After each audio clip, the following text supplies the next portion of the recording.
Good afternoon, everybody. Terry Bell here, looking at personal guarantees today and giving you a bit of an update on where we are. Quick plug, we have obviously too much time on our hands and we prepared this very small book, quite easy to read, I think. Having said that, I wrote it. And it's slightly light in some of its approach, but it's more about the overall situation that businesses face. This isn't jumping on the back of the word pandemic, but it is in terms of what's going to happen to SMEs. I'm in England today in Harrogate, and obviously in England we got lockdown 2, Northern Ireland, where our main office is. It's 2 weeks now, we're into a semi-lockdown, so we'll see. Obviously we know the consequence of business. We're not here to labour that or roll over that old stuff, but this book's there. We're going to actually send everybody that did subscribe here an e-version. Anybody wants a hard copy, we'll get that to you. Just drop us an email or any other way of communication there, which we'll have at the end. Relatively short read, gives a bit of context in terms of what we do. So that's not even a plug because the books are free, so we're not selling anything. If you want it, you're welcome to it, as are the series of podcasts that we're doing here. What we're trying to do is it's not giving something back, but trying to give people a bit more context. There's a lot of misinformation out there about especially business debt problems, and we never know everything, but we're pretty good at what we do. So we'd like to think that we should have a few of these podcasts, a couple of webinars. Next week we've got a webinar with a renowned restaurateur in Belfast, so we'll be announcing that and getting that out as and when people want to have a look at it. So we'll kick off. It's 1 minute past 2. So this is what we're talking about: COVID-19 and everything else it's done for the implications of personal guarantees. It's Friday the 6th of November at 2 p.m. I am here, but for the grace of Aer Lingus, who decided to delay a flight by 2 hours this morning to where I am now in Yorkshire. But hey, we're here. And then our brilliant IT facility decided to try and block me out there because we've got a fantastic security program. But hey, we're on. So today, again, it's about PGs. We're going back to personal guarantees. So we held a webinar only in May, so it's only sort of 5-6 months ago when we discussed it. But what we're bringing here, we're bringing in updates in terms of what's actually happening. So that is why we're coming back quite quickly, because there are changes, despite Rishi's Coronavirus Act, which we'll discuss in a while. There are changes, there are weaknesses in the legislation there that leave people exposed in terms of personal guarantees. The principal changes there are that since the Coronavirus Act, insolvencies themselves have dropped by 70%. It was quite sad. I managed to pick that fact up this morning from the Spectator. Yeah, there was a nick in there, but they're down about 30%. And unless, and I think most of those are members' voluntary liquidations in the main, i.e. people just tidying up companies. And that's why we refer to 2021 in all likelihood being carnage. It looks like Rishi's pulling everything out to the latest March, with this extension there of the furlough scheme, which is 100% commendable, but we are gathering up a lot of grief. We've got a pipeline that's going to be really blocked here. So we're talking about our experiences. We're not going to go through the validity of personal guarantees. We're not going to look at betterage. We're not going to do any other principle. My dog wasn't there when I signed it, any of that, Karen. This is about our experiences on top of what we know about personal guarantees and or their negotiation. So understanding PGs in today's world, that's the relevant point, because with COVID, the dynamic has changed massively. PGs are essentially a contingent liability. I'm sure everybody knows what that is, but I will explain. It could happen. There is a liability hanging out there somewhere. It could happen at any point. And they can become all-consuming as soon as business starts to struggle and wobble a wee bit. And obviously, there's a lot at the moment. That becomes into the mindset, and it's there on a continual basis. Thus, its contingent nature. And it can be, like I put there, an anytime event. We have companies, for instance, and clients where they thought they were okay because they put their business into a CVA, but a term within the guarantee was that any event of insolvency, which CVA is, a corporate voluntary arrangement is, will trigger the need for the personal guarantee to be entertained. Sometimes you can get around that and go back and talk away, but there's many instances that can trigger a personal guarantee. In the last recession in 2008, it was if you fell up your bank manager, basically, if you didn't adhere to everything, usually very unreasonably, but in the panic that gripped the banks back then, bank managers were very easy to fall out with, very easy. And if you did that, the personal guarantee landed. It is, as we all know, a form of security. It is a contingent liability on the client, but the bank, the lender, whatever form they take, be it a fintech, be it a peer-to-peer lender, an asset lender, whatever sort of lender, it is a form of security and it'll be listed as such. So if you've got other security in there, for instance, a debenture, fixtures, a fixed charge on a property, etc., it's in there. Usually the PG is last, and that's what they use to keep a grip of you to make sure we do, or you, anybody that's suffering this sort of pressure, making sure they perform right the way through. So it's there, it sits there just hanging. It's nigh, or I was suggesting today's world, it'd be nigh on impossible to get a PG removed. The very fact sometimes that people say, "Can I have my PG back, please?" Banks particularly worry about that because they want to know why you want to do it. What's wrong? Why would you do that? You know, and try and talk you out of it. Very difficult, and here with the backdrop we're working in at the moment, ridiculously difficult. So it's not there to grip back.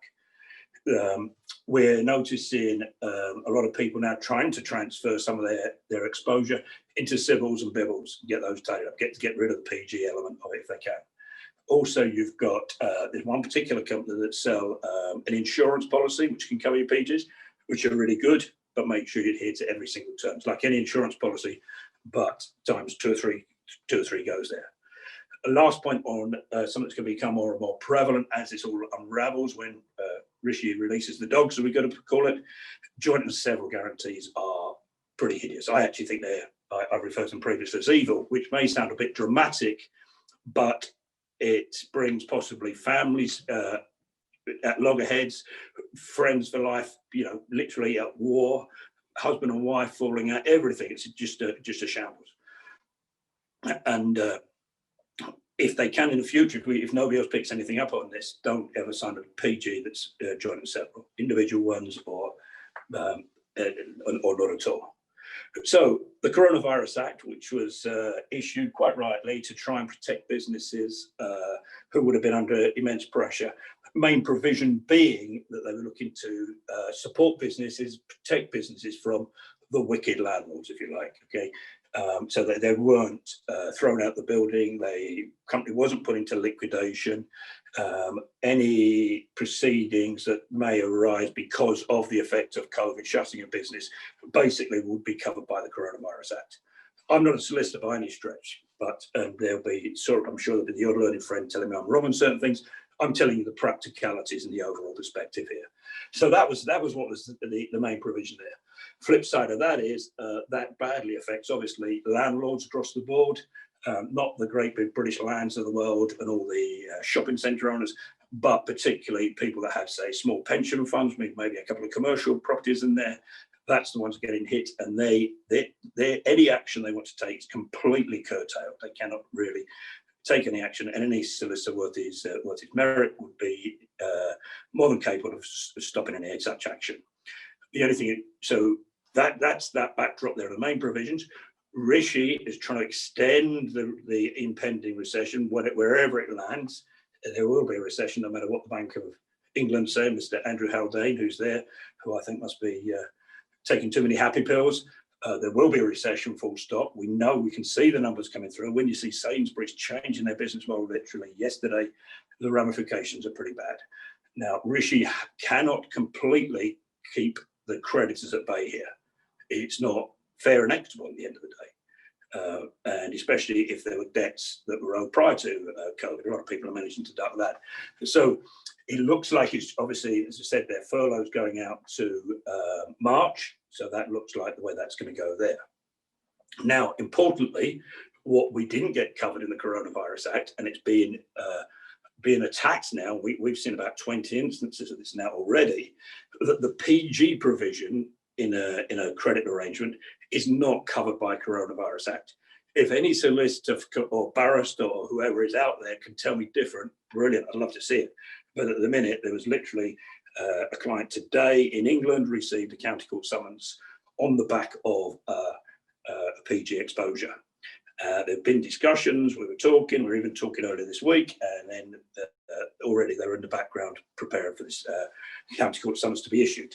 So we've got to get to work on that. But PGs at the moment, and again, unless my learned friends come up and tell me otherwise, are open season.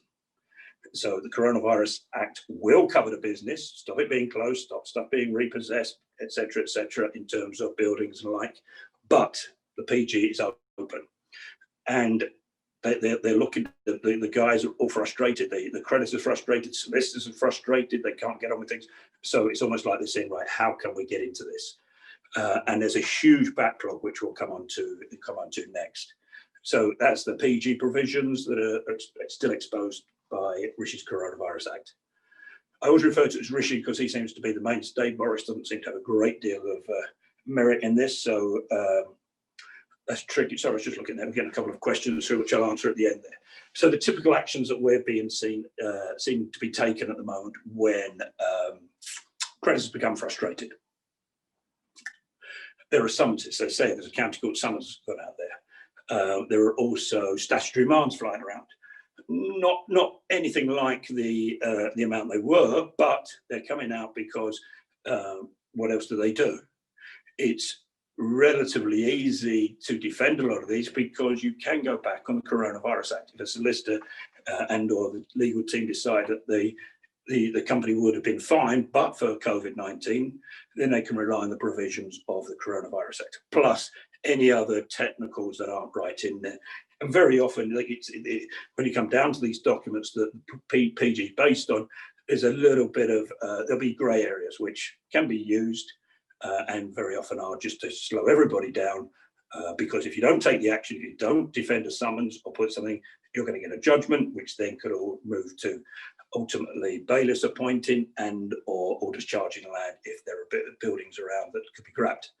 Statutory demands, you've got your 18 to 21 days to answer them, or the creditor can then move on and try and get a bankruptcy petition issued, which is tough enough at the minute. In Northern Ireland, there is no new insolvency business, if that's the right word. In England, it is going on, but it's very, very slow, very slow. Judges are inundated, and they're also sort of pushing things away that are anything that's a bit contentious. They're not really good. They don't think it's best use of their time. So defence of these are important, whatever action people take, whatever people take. The creditors, and we're talking to quite a few solicitors who, if you like, are attacking our clients, and we're starting to get a bit of feedback that the creditors are trying to get themselves positioned because they need to take some action at some point here. If there's not a debt, collectible, payable, whatever, then obviously we say, right, okay, you defend that to the hilt. If we owe money, if the client owes money, it's got to be paid at some point. And what creditors are doing are trying to position themselves. We have a couple of barristers we work with in London there, and they don't envisage hearings to properly start on this sort of stuff until 2022. So, good old rugby phrase there, get your retaliation in first. Issue the documents, make sure everybody's lined up, try and drag people to the table to talk to them, and get that retaliation in first. Also, to my Irish friends, I apologise. The British, we like to queue. Get in the queue, get the paperwork out there, get into the court system, let it come through the court system. Let's see how we do. This is what the creditors are thinking. Solicitors, hopefully I won't offend you here. Guys, you need work, I understand that, and especially in the insolvency side of things, it's stalled at best. And they're keen to get on with things as well. And there's going to be a shed load of work next year. And as I say, I think next year will be pretty feral. So that's the backdrop there. Now, as I said at the beginning, personal guarantees are, to all intents and purposes, contingent liabilities. They hang around. They're a bad smell in the corner, really are. At the time, obviously, we know all the ramifications why he gave them. Never ever question anybody on that side of things. People in the main that sign them are entrepreneurs. They're going for it. They're going to succeed. They're going to be great. But no one ever discusses. A friend of mine once said, I said to him, why did you go into joint a several guarantee? And he said, because it was going to be the best business in the world and it all went brilliantly well to start with. So I said, why did you sign a personal guarantee? He said, everything was going to be great. I said, did you ever discuss what if it goes wrong? And he said, it's a bit like discussing divorce on a first date. So that was that context. And we know why people do go into them. So The key is to try and manage it. We in the book that we made produced there, I talk quite a bit about mindset, and it's not psychobabble, mental health and everything else, which is important in its own way, as long as it's proper mental health. But the mindset is very, very important in this, because this can become all pervading. It can be hanging over you all the time, the fear and worry of this. So you need a little bit of a plan here. A couple of these look quite harsh, okay? So you need to know your exposure, right? And that isn't, well, I've got a personal guarantee of 500 grand, so that's what I owe them. No, it's not. It's looking through what could actually happen. And I'm going to come back to that point, looking at the second point, which all roads lead to bankruptcy, okay? If a personal guarantee is issued, if a statutory demand is issued, if a personal guarantee called upon, if a summons is issued, any action that takes you into litigation and or the threat of some sort of debt recovery action, you're on the road to bankruptcy, all right?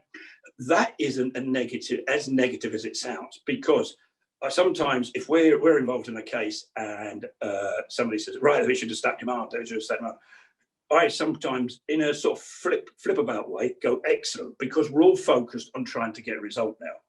If they ultimately bankrupt somebody, they lose carriage of the case. A trustee down the road will be appointed. With that backdrop, that's why you need to know your exposure. You need to do your asset and liability. You will need to come up with some money. You need to know all the elements at risk. If it's the car and the drive that's on lease, not really at risk, because you can't lift an asset like that. If you're mortgaged to the hill, you may have £1 million house with a 900 grand mortgage on it. There's a bit of equity, but you'll never realise that, no matter what happens. So it's very important to sit down and say, right, what is at risk here? And get proper advice. I'm going to come back a bit later in this and talk about specific advice. And you do need people who know what they're talking about. This isn't an advert. This is a free podcast. And if anybody wants to ask questions from it, we've got one there on the phone at the minute. That's fine, but don't go to generic solicitor. Don't go to a solicitor who's a mate at the golf club who helped you with some matrimonial stuff or whatever. Okay, you need specific advice as to how this can pan out, and it is specialist in its form. It's not generic. Okay, it's not, oh yeah, I know, let me get this book out, I think I know about personal guarantees. No. Know what you're in for, know the tactics, devise your tactics, have a plan. If it kicks off, that plan will never pan out exactly as you thought at the beginning, but at least you've got an idea. Sitting there with a cloud over your head and the PG's coming, solves nothing. Just try and grip it, even though, excuse my French, it's a crap situation. Grab it, control it, know the ramifications. Even if it goes to bankruptcy, we had a client I referred to previously in another podcast who had 6 peer-to-peer loans totaling just short of 180,000. The equity in his home was about 150,000, shared with his wife. He couldn't deal with the pressure of everything that was going on. He was getting bombarded by every peer-to-peer after his construction company went up the left. And our advice, on the basis of where he was, because I'll come back to this later as well, on his specific position and his ability to deal with the pressure of that debt, we suggested he petition for his own bankruptcy, because his half of the house was at risk and it controlled the situation completely. We could have fought those various peer-to-peers, 7 to 8 peer-to-peer companies.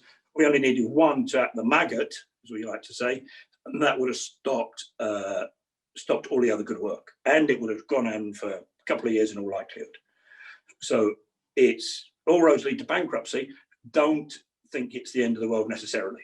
It's not great, as we say in Northern Ireland, no one goes bankrupt for the crack, but it's a tool to use back as well, possibly. Then the last point we're going to get here, because although the housing market seems to be bubbling away and transactions are flying through, et cetera, next year there will be undoubtedly a tightening of credit as a recession bites in. We've already seen it with the mainstream lenders. The big boys are all looking at 20% mortgages, et cetera. That will in turn filter down through the whole of the finance market, in my opinion. So cash flow will tighten. Cash flow and the ability to raise cash in such a situation is going to be, as my senior partner used to say many moons ago, that will be the 8th wonder of the world. The availability of cash to sort these things out And going back to knowing your exposure and your plan, work out if you think you should really actually pay on your £300,000 guarantee about 100 because that's what your position suggests. Grab the 100 grand now, put it wherever you're going to put it safely with your sister, whatever you're going to do, and be ready to deal with it. But leaving it till the last minute when the funds are undoubtedly going to start to dry, despite the Bank of England's extra 150 billion QE yesterday, it's going to tighten. So just be ready for that. So if you've got the fear of the PG coming down the track, do something about it, plan it, control it. Yes, it's not great, but try and put it in we always say, put it in a smelly, sweaty box in the corner. You have to go there regularly. Our marketing department have gone very artistic on us there. Dealing with PGs is like an art form. And indeed it is, because cliched, but every case is different. Every case is different. It doesn't matter. You've got to understand the full ramifications. If we deal with one, we take a huge due diligence process. We demand every paper that's moved, any correspondence, everything else. So you've got to get that full context. Some people come to us and they explain a position, and when it's looked at, it's not that position. Somebody yesterday was concerned. They thought they had a demand of, I think it was about just short of 300,000, and it transpired it wasn't. There was an accusation on one angle, and it actually ended up the client most likely owed about £8,000. So it's just looking through that documentation is vital. And again, it goes back, know your case. Most people haven't read their PGs. I'm not saying everybody should. Well, they should, but they very often don't. So it's get yourself into the position again where you know everything that's going on. Now, this is an advice, but this is where this was actually causing matrimonial problems as well as all the other pressures. And a business had failed, and there was PG exposure for the husband of 250,000. His good lady wife said, I'm not living my life thinking that they're going to come and take the equity out of my house, which was 150,000. Value at 300, mortgage 150, equity 150. So she would ultimately have to buy her husband's interest, as it were, in the property to get rid of the PG exposure. Not quite right, but similar to the bankruptcy process. So we estimated you've got £75,000 worth of equity. I think you could get that negotiated down to about 60,000. And she decided to go and get 60,000 on a second charge and raise the money and keep it so that when this comes along, she could deal with it. Fine, right? That was for her because she did not want the unknown. I said, you may need to go to 75 as long as that the value and the mortgage are right. But as long as you materially got the funds there, then we could start to work and deal with the matter as it comes up. That was for her head. We don't say everybody should do that, but the 150 grand of equity exposure was on her mind 24/7. Tactics continually change, okay? And I think when Rishi released the beasts, then I think it's going to be pretty nasty for a while. There's going to be a lot going on. Everybody will be out trying to get as much as they can. The financial pressure in the second half of next year is going to be pretty severe.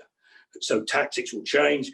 You get some lenders, you get peer-to-peers who are only going for orders charging land. Don't worry, they're paying the fees now, getting themselves into court and everything else. You get others who are a bit more sensible, and you have to be ready. Again, the plan's there, but as tactics change from the credits particularly, then that's what you're going to deal with. Sound like a broken record. Every case is different. Joint and several cases are really difficult, and experts are required. It doesn't matter.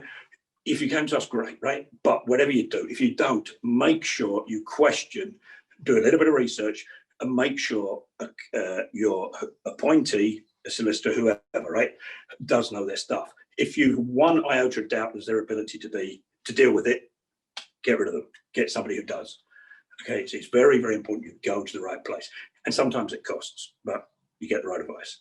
We're quite good. We manage we've got direct access in England to barristers, and we've got a couple lined up who are pretty strong. They know how we work, we know how they work, and within reason between us, we never know everything, that's for sure, but we cover a lot of bases between us. So that's our position on that. Just going to tie up fairly quickly because I'm mindful it's Friday, even though we can't go to the pub. Conclusion, it's a minefield. There we go. Marketing doing another wonderful image there, wherever that might be. And I've got one question here, which I'll finish off.